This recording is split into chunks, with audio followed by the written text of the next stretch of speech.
Continuando entonces con la serie de los videos sobre el matrimonio, en esta oportunidad vamos a hablar sobre la oposición al matrimonio, que constituye el video número 7 relacionado a la serie de matrimonios que estamos realizando en videoclase, pues, ¿no? Espero que les guste, está bien esquematizado, bien resumido, para pues tengamos las ideas claras sobre lo que es la oposición al matrimonio. Recuerden, los que no se han suscrito a mi canal de YouTube, pues les invito a suscribirse, a darle likes a los videos, que con eso me apoyan y me estimulan bastante. No les quito más tiempo y comencemos con la videoclase sobre la oposición al matrimonio.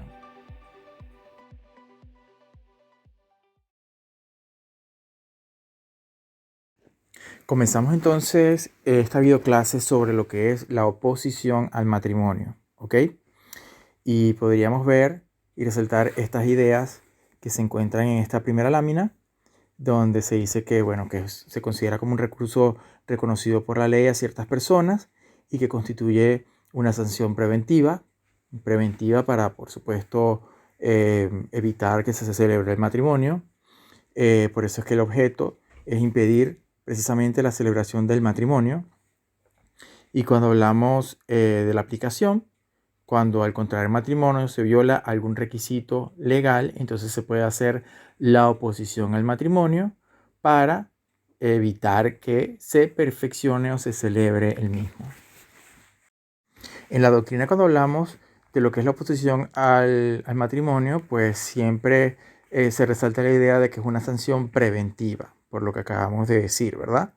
Entonces, en esta próxima lámina vemos estas ideas, cómo lo enfocan los diferentes autores. Unos dicen que, bueno, que es una sanción porque para las personas que proyectan o que quieren contraer el matrimonio, que sería un matrimonio irregular porque no cumplen con los requisitos de forma o de fondo, entonces constituye un castigo y ese castigo es que se les impida celebrar el matrimonio. Y por otra parte, otros autores se manifiestan como pues una sanción preventiva propiamente, porque se utiliza en relación a un matrimonio que va a celebrarse y que, bueno, que aún no se ha celebrado y que precisamente por no cumplir con los requisitos de forma o de fondo, entonces evita que se pueda celebrar el mismo. Entonces, en esta próxima lámina vemos, bueno, qué causas hay para oponerse al matrimonio. Bueno, al pretender celebrar un matrimonio con violación de los requisitos, como ya dijimos, de fondo o de forma, que ya hemos estudiado en las videoclases anteriores, ¿verdad? Y que estos requisitos de fondo y de forma están establecidos en la ley, ¿ok? Y también debemos abarcar en esta clase, pues, las personas que pueden oponerse al matrimonio para impedir ese abuso de la institución del matrimonio, pues, ¿no? Pero no toda persona puede utilizar la oposición a lo que es el matrimonio, sino las señaladas en la ley, que los vamos a ver en esta videoclase, y que en todo caso vamos a estar analizando los artículos 72, 76, 79 y 84 del Código Civil, que es en todos casos quienes se pueden oponer, y en quienes se pueden oponer en algunos casos los vamos a estar analizando los artículos 57 y 74 del Código Civil. En esta próxima lámina también vamos a ver algunos puntos que vamos a estar abordando referente a lo que es el procedimiento de la oposición al matrimonio, que tenemos la parte del procedimiento regular, que tenemos, por ejemplo, la formulación de la oposición en el artículo 77 del Código Civil, el envío de la oposición al juez competente en el artículo 766 del Código de Procedimiento Civil, y la decisión correspondiente del juez de primera instancia, ¿ok? Y también se va a abordar la parte del procedimiento de oficio, que es aplicado en casos en que la oposición al matrimonio procede del funcionario que recibió la manifestación de los futuros contrayentes para la celebración del mismo. En esta próxima lámina, pues, vemos las personas que en todo caso pueden oponerse al matrimonio, y encontramos, por ejemplo, en el artículo 72 del Código Civil, a los padres, abuelos, hermanos, tíos, tutor o curador de cualquiera de los contrayentes. Además, encontramos que pueden oponerse al matrimonio en todo caso algunos funcionarios, como el síndico procurador municipal del domicilio o de la residencia de cualquiera de los contrayentes, que está en el artículo 76 del Código Civil. También encontramos que se puede oponer el fiscal del Ministerio Público en el artículo 130 del CPC. Ya sabemos que el fiscal del Ministerio Público, pues él debe velar por lo que es garante de garantizar lo que es la protección y el cumplimiento del orden público. También se puede oponer el funcionario de la manifestación esponsalicia, es decir, el que recibe la declaración de los contrayentes sobre su proyecto matrimonial y que además es el que sustancia el expediente de esponsales, que eso está en el artículo 79 del Código Civil. Y encontramos que también se puede oponer el funcionario de la celebración propiamente dicha del matrimonio, o sea, el que ha sido autorizado al acto con su presencia, que ya hemos analizado, pues. En esta próxima lámina encontramos las personas que se pueden oponer en ciertos casos y encontramos, bueno, los artículos 74 y 75 del Código Civil. En el 74 encontramos al cónyuge de cualquiera de los contrayentes si se trata de violar el impedimento dirimente del vínculo anterior, es decir, que si el futuro contrayente, que puede ser, por ejemplo, que tenga esposo o esposa, respectivamente, si tiene esposa, si él tiene esposa, y está casado actualmente, la esposa puede venir a oponerse y viceversa, pues, ¿no?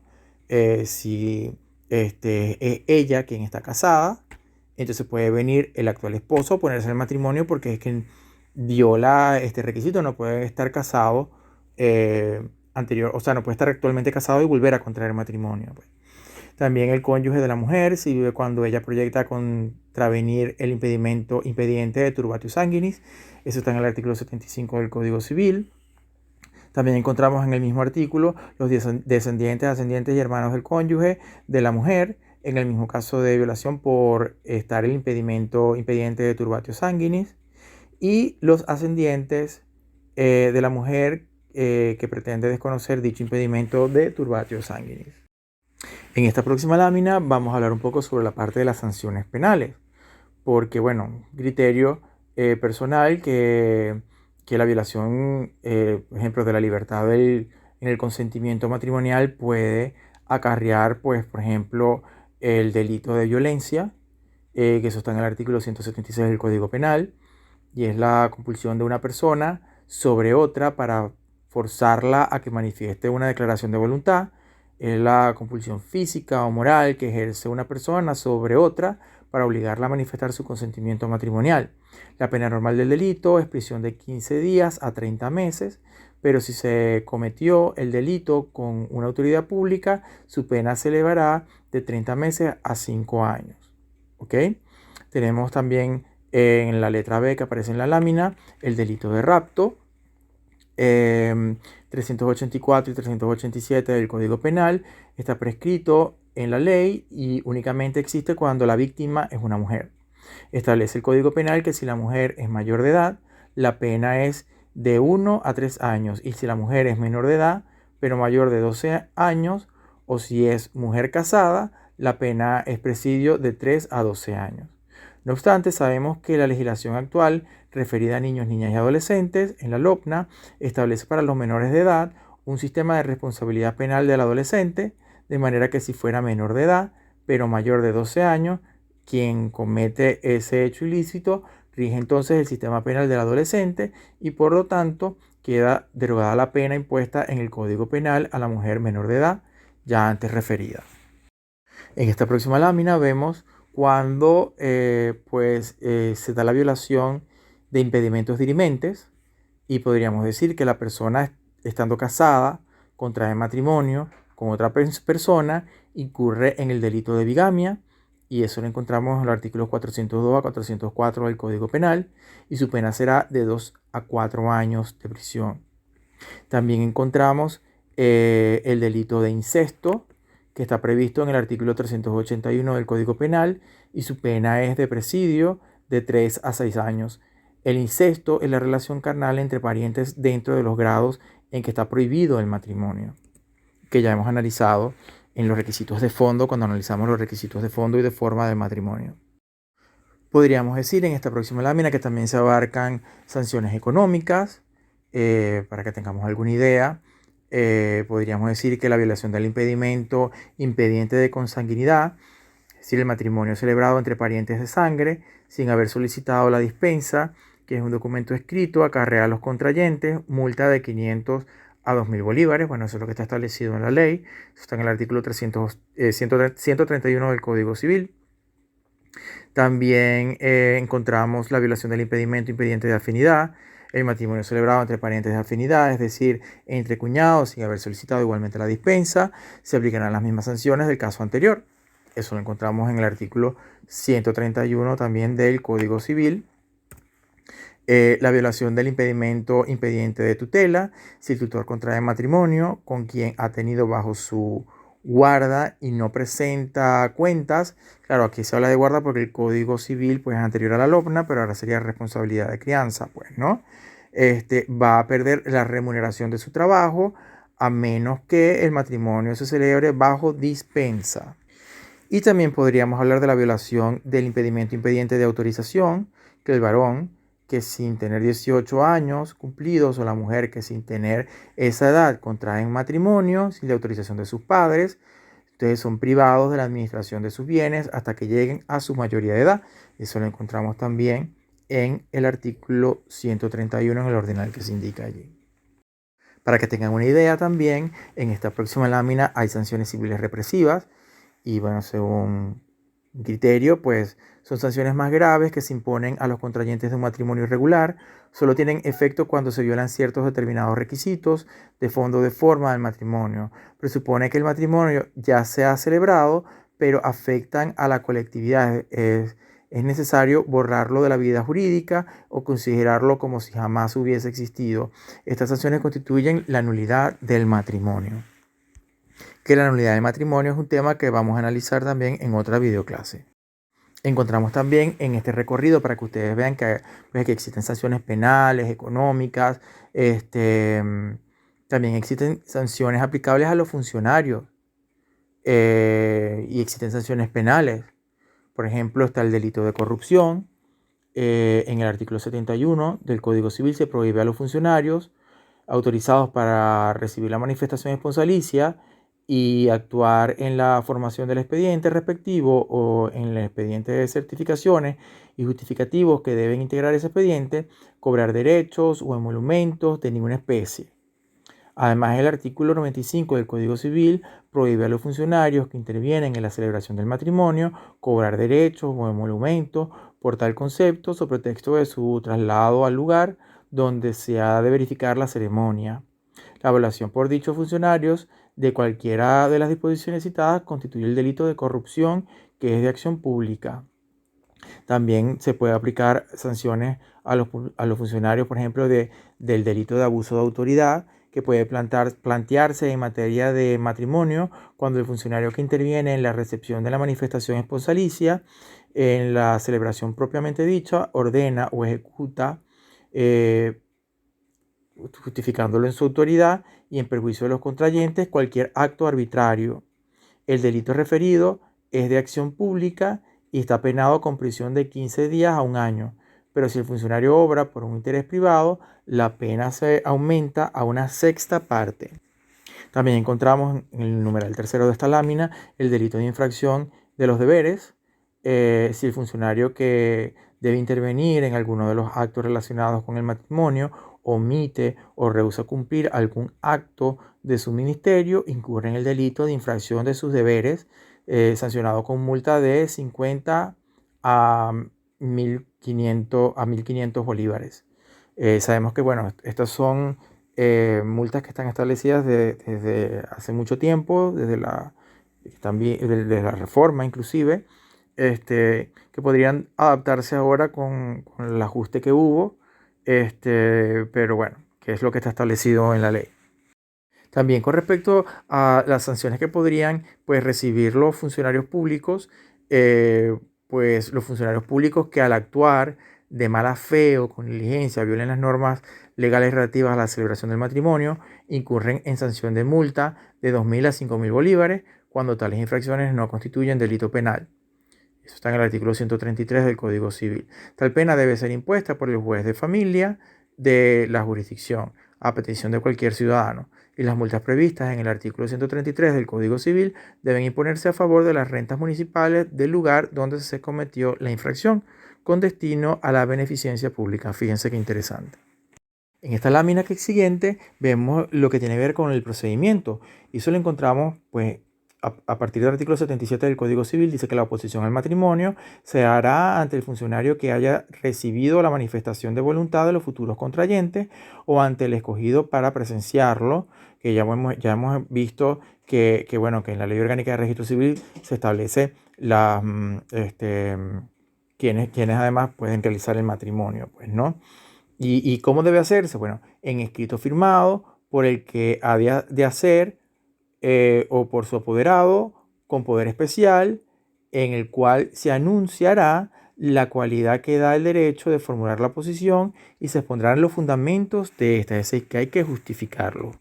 Y encontramos también el artículo 766 del CPC, Código de Procedimiento Civil, que luego que el juez de primera instancia reciba el expediente de oposición al matrimonio, citará a las partes para que concurran al tercer día al acto de contestación, procediéndose en todo lo demás por los trámites del procedimiento breve. Ahora vemos en esta lámina lo que es la parte del procedimiento regular. Cuando se hace referencia a la oposición regular, esta debe ser formulada por quien tiene derecho a hacerla, que ya estuvimos estableciendo quienes pueden en todo caso, y en algunos casos se recuerdan en las láminas anteriores, si no pueden devolver el video para recordarse, o por medio de un apoderado especial constituido al efecto por este. Dicha oposición debe hacerse por escrito y además debe ser firmada por el oponente, así como que debe ser dirigida y presentada al funcionario que recibió la manifestación esponsalicia de los futuros contrayentes o al funcionario escogido por ellos para presenciar el matrimonio, siendo indiferente optar por uno u otro. Eso está en el artículo 77 del Código Civil. Solo puede hacerse oposición al matrimonio antes de que el mismo se haya efectuado. Claro, porque si ya se efectuó, ¿cómo te opones a algo que ya se materializó? Tiene que ser antes de celebrarse el matrimonio y con indicación o enunciación de la cualidad de la persona que lo hace. Y el funcionario que recibe los escritos de oposición debe pasarlos junto con el expediente esponsalicio al juez de familia de la jurisdicción. Eso está en el artículo 78 del Código Civil. En este orden de ideas, luego que el juez de primera instancia recibe el expediente de oposición al matrimonio, deberá citar a las partes para que concurran al tercer día al acto de contestación, procediéndose en todo lo demás por los trámites del procedimiento breve, que eso está en el artículo 766 del Código de Procedimiento Civil. Y el juez de primera instancia, luego, al recibir el expediente de oposición a la celebración del matrimonio, de conformidad con lo establecido en el artículo 78 del Código Civil, declarará si debe continuar o no en suspenso la celebración. En caso de que declare que debe continuar la celebración del matrimonio, devolverá el expediente para que se proceda a la celebración del mismo. Ahora en esta lámina, porque en la anterior vimos el procedimiento regular, ahora en esta lámina que viene vamos a ver el procedimiento especial de oficio.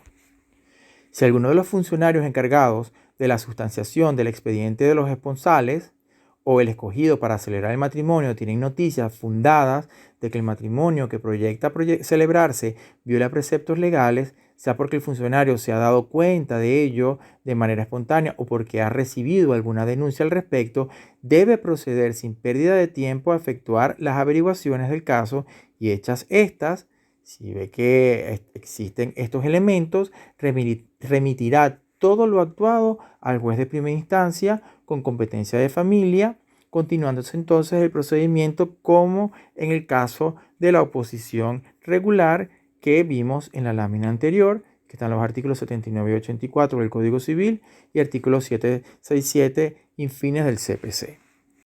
Ahora en esta próxima lámina hablemos sobre la denuncia.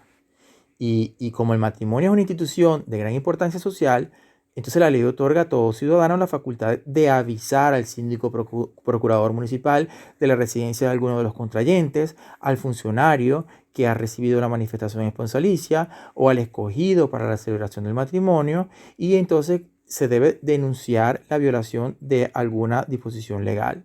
Esta denuncia persigue el mismo fin que la oposición al matrimonio y vendría a ser una oposición informal. ¿Ok?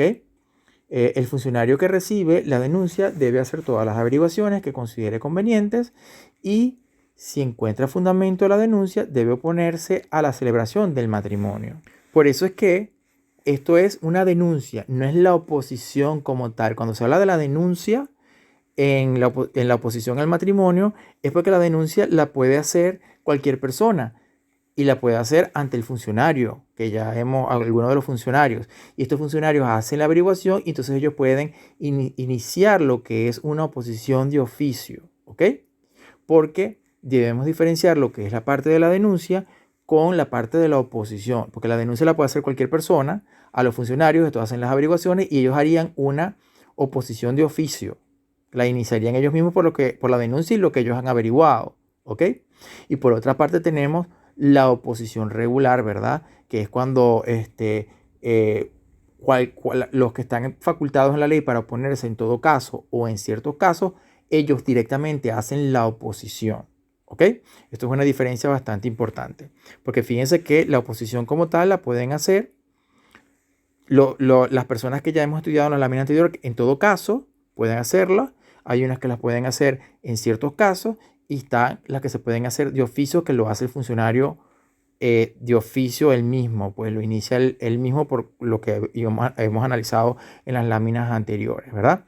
Pero la denuncia ya es otra cosa, porque la denuncia es que cualquier funcionario puede hacer esa denuncia como tal, como su nombre lo indica, ante algunos de los funcionarios y estos deben hacer la averiguación y si consiguen elementos, entonces es el funcionario quien debe hacer la oposición de oficio.